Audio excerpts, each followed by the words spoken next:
Welcome to మనా chef. నేను మీ మాధవిని. మీకు ఎప్పుడైనా స్వీట్ తినాలనిపించింది అనుకోండి, ఈజీగా చేసుకునేటటువంటి 2 రకాల స్వీట్ రెసిపీస్ని ఈరోజు మీతో షేర్ చేసుకుంటాను. ఒకటి చెట్టినాడు ట్రెడిషనల్ రెసిపీ అయినటువంటి ఉక్కరయి, 2 హైదరాబాదీ ఫేమస్ డబల్ కా మీఠా. ఇవి 2 సింపుల్గా ఇంట్లో ఎలా చేసుకోవచ్చో చూపిస్తానండి. వీటిలో నచ్చినవి మీరు ఇంట్లో ట్రై చేయండి. 2 టేస్ట్లో మటుకు అద్దరిపోతాయి. ఎలా చేయాలో చూపిస్తారండి. ఫస్ట్ రెసిపీగా మీకు చెట్టినాడు ట్రెడిషనల్ రెసిపీ అయినటువంటి ఉక్కరై చేసి చూపిస్తాను. ఈ ఉక్కరై పెసరపప్పు బెల్లంతో చేస్తారండి. టేస్ట్ చాలా బాగుంటుంది. నోట్లో పెట్టుకుంటే వెన్నలా కరిగిపోతుంది. అంత టేస్టీగా ఉంటుంది. ఎలా చేయాలో చూపిస్తారండి. ముందుగా ఈ స్వీట్ చేసుకోవడానికి పెసరపప్పుని ఉడికించుకోవాలండి. నేను ఇక్కడ ఒక టీ గ్లాస్ పెసరపప్పు తీసుకున్నాను. ఈ పెసరపప్పుని ఇలా కుక్కర్లో వేసుకొని వేయించేసుకోవాలి. మరీ ఎక్కువగా ముదురు కలర్ వచ్చేంత వరకు వేయించుకోకుండా దోరగా వేయించుకోండి. లో ఫ్లేమ్లో పెట్టి నిదానంగా వేయిస్తే మనకి పప్పు లోపల వైపు కూడా బాగా వేగి టేస్ట్ బాగుంటుంది. అందుకని లో ఫ్లేమ్లోనే పెట్టి నిదానంగా వేయించండి. ఇప్పుడు చూడండి, పప్పు బాగా వేగింది. ఇలా లైట్గా కలర్ మారి దోరగా వేగాలి. ఇలా వేగిన తర్వాత స్టవ్ ఆఫ్ చేసేసి ఈ పెసరపప్పులో నీళ్లు పోసి ఒక 2-3 సార్లు నీట్గా కడగండి. ఇప్పుడు ఇలా కడిగిన పెసరపప్పులో మళ్ళీ 1 గ్లాస్ పెసరపప్పుకి 2 గ్లాసులు నీళ్లు పోసుకోవాలండి. అదే మీరు కప్పుతో తీసుకుంటే 1 కప్పు పెసరపప్పుకి 2 కప్పులు నీళ్లు పోసుకోవాలి. ఇలా నీళ్లు పోసేసిన తర్వాత ఒకసారి కలిపి మళ్ళీ స్టవ్ ఆన్ చేసుకోండి. స్టవ్ ఆన్ చేసుకొని కుక్కర్కి మూత పెట్టేసి హై ఫ్లేమ్లో ఒక 3 విజిల్స్ రానివ్వండి. ఉడుకుతుంది పప్పు అనేది. ఇప్పుడు ఈ పప్పు ఉడికేలోపు మనం బెల్లాన్ని కరిగించుకుందాము. బెల్లం కరిగించుకోవడానికి ఇలా ఒక గిన్నెని స్టవ్ పైన పెట్టుకొని దీంట్లో మీరు ఏ గ్లాస్తో అయితే పెసరపప్పు తీసుకుంటారో అదే గ్లాస్ తోటి 2 గ్లాసులు బెల్లం వేసుకోండి. 1/2 గ్లాసు దాకా నీళ్లు పోసుకొని ఇలా కలుపుతూ ఫ్లేమ్ని లో ఫ్లేమ్లో పెట్టి బెల్లాన్ని పూర్తిగా కరగనివ్వండి. మనకి పాకం ఏమి రావాల్సిన అవసరం లేదండి. బెల్లం కరిగితే సరిపోతుంది. అలాగే 2 గ్లాసులు బెల్లం తురుము కరెక్ట్గా సరిపోతుంది. మీకు ఇంకా స్వీట్ కావాలి అనుకుంటే కొద్దిగా వేసుకోవచ్చు. ఇప్పుడు చూడండి, బెల్లం పూర్తిగా కరిగిపోయింది కదా. ఇలా కరిగిపోయిన తర్వాత స్టవ్ ఆఫ్ చేసేసి ఈ బెల్లం సిరప్ని పక్కన పెట్టేసుకోండి. ఈలోపు పెసరపప్పు కూడా 3 విజిల్స్ వచ్చాయండి. చూడండి, పప్పు బాగా ఉడికింది కదా. బాగా మెత్తగా ఎనపొద్దండి. జస్ట్ గరిటెతోటి ఇలా కలిపేసి పక్కన పెట్టేయండి, సరిపోతుంది. మరీ ముద్దగా ఉంటే బాగుండదు. పెసరపప్పు మనకు అక్కడక్కడ పలుకులుగా పంటి కింద తగులుతూ ఉండాలి. ఒకసారి కలిపేసి పక్కన పెట్టేసేయండి, సరిపోతుంది. ఇప్పుడు స్టవ్ పైన ప్యాన్ పెట్టుకొని దీంట్లో ఏ గ్లాస్తో పెసరపప్పు తీసుకుంటామో అదే గ్లాస్ తోటి 1/2 గ్లాసు నెయ్యిని వేసుకొని కరిగించండి. ఈ నెయ్యి పూర్తిగా కరిగిన తర్వాత దీంట్లో 2-3 టేబుల్ స్పూన్ల దాకా జీడిపప్పు వేసుకొని వేయించుకోండి. వీటితో పాటు మీకు కావాలి అంటే బాదం పప్పులైనా వేసుకోవచ్చండి. ఇప్పుడు జీడిపప్పులు వేగాయి కదా, వీటిలన్నింటినీ తీసేసి ఏదైనా గిన్నెలో వేసి పక్కన పెట్టేసుకోండి. ఇప్పుడు మళ్ళీ ఇదే నేతిలో 1/2 గ్లాసు ఉప్మా రవ్వ వేసుకోండి. ఉప్మా రవ్వ అంటే మనం ఉప్మా చేసుకుంటుంటాం కదా, బాంబే రవ్వ, సూజీ అంటారు. ఆ రవ్వను తీసుకోవాలండి. ఈ రవ్వ కొద్దిగా కలర్ మారేంత వరకు వేయించండి లో ఫ్లేమ్లో పెట్టేసి. మీరు ఏ గ్లాస్తో అయితే పెసరపప్పు తీసుకుంటారో ఫస్ట్ అదే గ్లాస్ని కొలతగా పెట్టుకొని అన్నీ వేసుకొని చేసుకోండి. ఈ ఉక్కరాయి అనేది పర్ఫెక్ట్గా వస్తుంది. టేస్ట్ బాగుంటుంది. ఇప్పుడు చూడండి, రవ్వ బాగా వేగింది. కలర్ కూడా చేంజ్ అయ్యింది. చూడండి, ఇలా వేగాలండి. పచ్చిగా ఉంటే టేస్ట్ బాగుండదు. రవ్వ బాగా వేగాలి. ఇలా వేగిన తర్వాత ఇప్పుడు దీంట్లో ఒక 1/2 గ్లాసు పచ్చి కొబ్బరి తురుము వేసుకొని వేయించుకోండి. పచ్చి కొబ్బరి పైన బ్లాక్ పార్ట్ ఉంటుంది కదా, అది తీసేసి నేను తురుము పెట్టుకున్నాను. ఈ పచ్చి కొబ్బరి కూడా మనకి ఎక్కువ వేగాల్సిన అవసరం లేదు. 1 నిమిషం అలా వేయించుకుంటే సరిపోతుందండి. ఈ పచ్చి కొబ్బరి అనేది మనకి పంటి కింద అక్కడక్కడ తగులుతూ టేస్ట్ బాగుంటుంది. ఫ్లేమ్ని మటుకు లో ఫ్లేమ్లోనే పెట్టి వేయించండి, మాడకుండా వేగుతాయి. ఇప్పుడు ఈ కొబ్బరి కూడా లైట్గా వేగిన తర్వాత మనం ముందుగా ఉడికించి పక్కన పెట్టుకుని పెసరపప్పుని వేసుకోవాలి. ఈ పెసరపప్పు వేసుకున్న తర్వాత కూడా లో ఫ్లేమ్లోనే ఉంచి మొత్తం బాగా కలిసేటట్టు ఒకసారి కలుపుకోండి.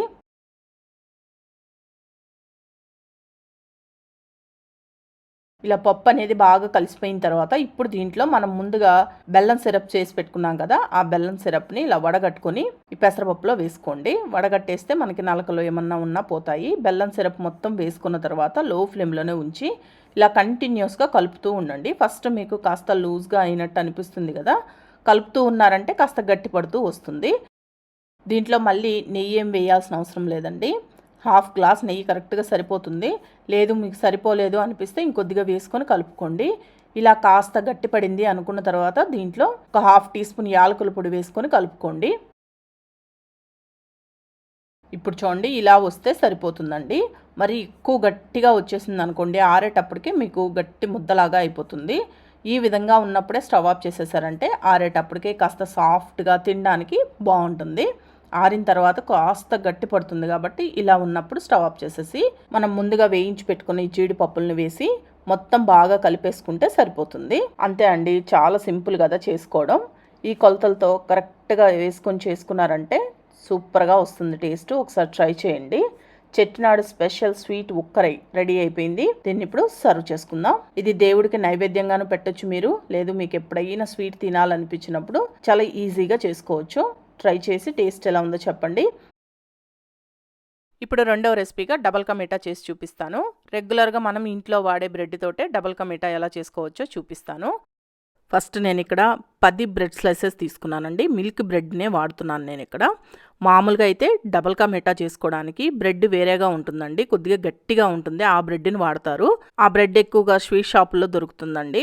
అది కూడా రేర్గా దొరుకుతుంది. మనకి ఎక్కువగా ఆ బ్రెడ్ అవైలబుల్లో ఉండదు కాబట్టి మనకి ఈజీగా అవైలబుల్లో ఉండేది మిల్క్ బ్రెడ్. ప్రతి షాప్లో దొరుకుతుంది కదా, అందుకని ఈ బ్రెడ్ తోటి మనం డబల్ కా మీఠా ఎలా చేసుకోవచ్చో చెప్తాను. ఫస్ట్ అయితే ఈ బ్రెడ్ స్లైసెస్ని ఈ విధంగా 4 చివర్లన బ్లాక్ పార్ట్ ఉంటుంది కదా, దాన్ని కట్ చేసేసుకొని నేను ఇక్కడ చూపిస్తున్నట్లు ముక్కలుగా కట్ చేసి పెట్టుకోండి. ఇలా కట్ చేసుకున్న ఈ బ్రెడ్ ముక్కలన్నింటినీ ఒక 10 లేదా 15 నిమిషాలు ఎండలో పెట్టేయండి. ఇలా ఎండలో పెట్టడం వల్ల మీకు బ్రెడ్ అనేది కాస్త గట్టిపడి డబల్ కా మీఠా చేసుకునే బ్రెడ్ లాగే కాస్త ఈ ముక్కలు అనేవి గట్టి పడతాయి. అలాగే మీకు ఎండలో పెట్టుకునే వీలు కూడా లేదు అంటే ఇలా ప్లేట్లో వేసుకొని బ్రెడ్ ముక్కల్ని ఫ్యాన్ కింద పెట్టి ఒక అరగంట ఆరబెట్టేసుకున్నా కానీ కాస్త గట్టి పడతాయండి. ఇలా రెడీ చేసుకొని బ్రెడ్ ముక్కల్ని పక్కన పెట్టుకోండి. అలాగే ఒక 3/4 కప్పు దాకా బాగా కాచుకొని చిక్కబడతాయి కదా పాలు, అలాంటి చిక్కటి పాలు తీసుకోండి. నేను ఇక్కడ మేగడతో సహా వేసుకుంటున్నాను. అలా వేసుకుంటేనే టేస్ట్ బాగుంటుంది. ఈ పాలు కొద్దిగా వేడిగా ఉన్నప్పుడే కొంచెం కుంకుమ పువ్వు వేసి బాగా కలిపేసి పక్కన పెట్టేయండి. ఒకవేళ మీ దగ్గర కుంకుమ పువ్వు లేకపోతే స్కిప్ చేసేయండి, కొద్దిగా ఫుడ్ కలర్ అయినా వేసుకోవచ్చు. ఇప్పుడు ప్యాన్లో డీప్ ఫ్రైకి సరిపడా ఆయిల్ పోసుకోవాలి. ఈ ఆయిల్ ప్లేస్లో మీరు నెయ్యి అయినా తీసుకోవచ్చండి. ఆయిల్ ఇష్టం లేదు నెయ్యితోనే వేయించుకుంటామంటే మీరు నెయ్యితో అయినా చేసుకోవచ్చు. ఇప్పుడు ఆయిల్ కాగిన తర్వాత మనం ముందుగా కట్ చేసి పెట్టుకున్న ఈ బ్రెడ్ ముక్కలన్నింటినీ ఇలా మీ బాండిల్కి సరిపడినన్ని వేసుకొని ఫ్లేమ్ని మీడియం ఫ్లేమ్లో పెట్టి ఇలా తిప్పుకుంటూ 2 వైపులు మంచి గోల్డెన్ బ్రౌన్ కలర్ వచ్చేంత వరకు వేయించండి. ఇప్పుడు చూడండి, ఈ కలర్ వచ్చేదాకా వేగాలండి.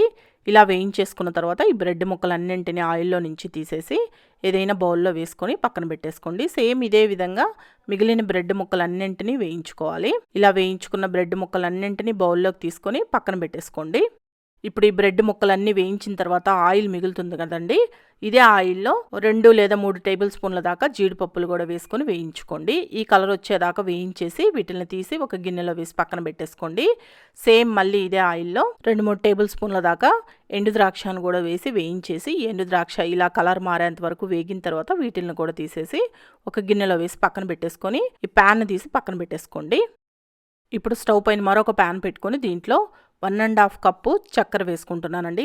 స్వీట్ కాస్త తక్కువ కావాలి అనుకునే వాళ్ళు 1 కప్పు చక్కెర అయినా వేసుకోవచ్చు. 1.5 కప్పు చక్కెరకి 1.5 కప్పు నీళ్లు పోసుకోవాలి. నీళ్లు పోసేసిన తర్వాత ఫ్లేమ్ని మీడియం ఫ్లేమ్లో పెట్టి చక్కెరని బాగా పూర్తిగా కరగనివ్వండి.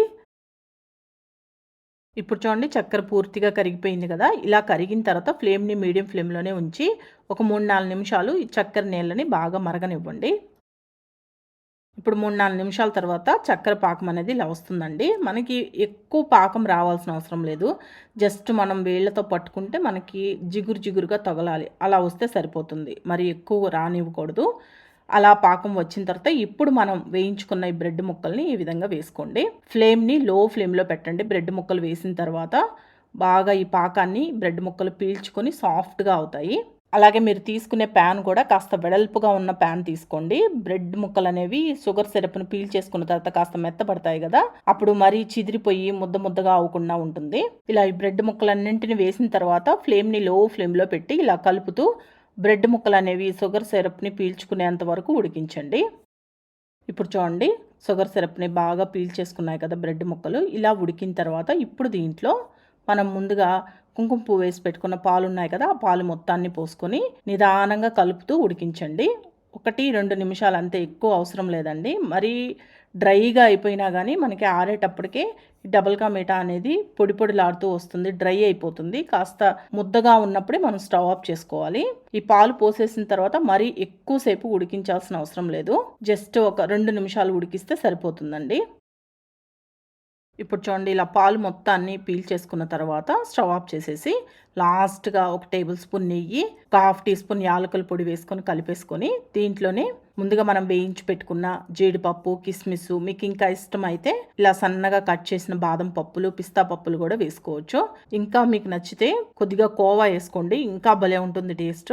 అంతే అండి, బ్రెడ్ ఉంటే చాలు మనకి ఇంట్లో. చాలా సింపుల్గా డబుల్ కా మీఠా ఇంట్లో చేసుకోవచ్చు. మరి ఇంకేంటండి చూస్తున్నారు, మీరు కూడా ట్రై చేయండి. మరి చూసారు కదా 2 రకాల స్వీట్ రెసిపీస్ని. వీటిలో మీకు నచ్చినవి ట్రై చేయండి. 2 రకాల టేస్ట్ మటుకు అద్దరిపోతాయి. ఈ వీడియో మీకు నచ్చింది అనుకుంటున్నాను. నచ్చితే మన ఛానల్ని సబ్స్క్రైబ్ చేసుకోండి, లైక్ చేయండి, షేర్ చేయండి, కామెంట్ చేయండి.